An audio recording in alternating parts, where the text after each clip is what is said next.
Pagbaba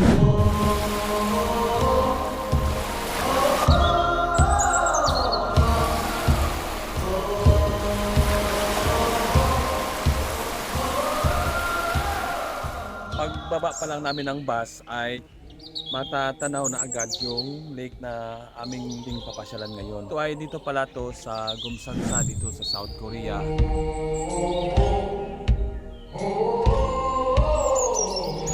Ang lugar na ito ay accessible mo lang siyang mapupuntahan dahil hindi kang sumakay ng bus galing mismo sa bayan ng Gimje at bababa ka lang mismo sa lake. Dahil nga ay papasok na ang spring dito sa South Korea kaya napapansin mo yung kaligiran, bulaklak na yung cherry blossom natin tawag nila.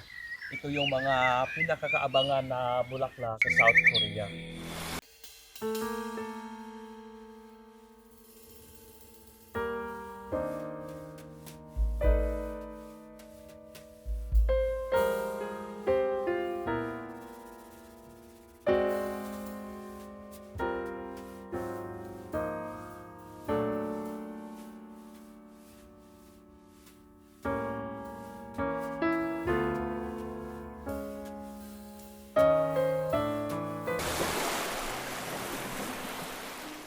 Ito mismo tapat ng lake ay makikita mo rin yung temple. Tatawid ka lang sa kalsada. Ito na siya oh. Ito na agad yung lake na temple ng ating pupuntahan. Mismong tapat lang to ng ilog.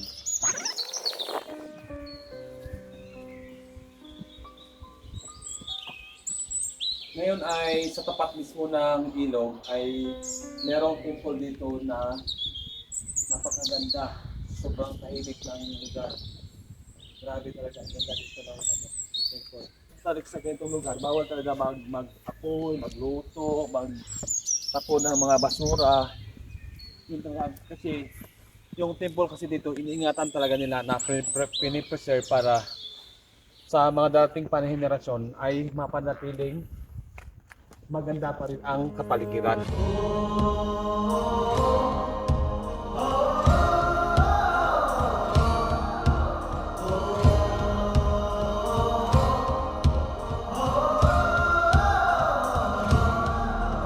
Ipanumpa kong ditikabihan o pagahuktan ko ang tanan. Ipanumpa ko.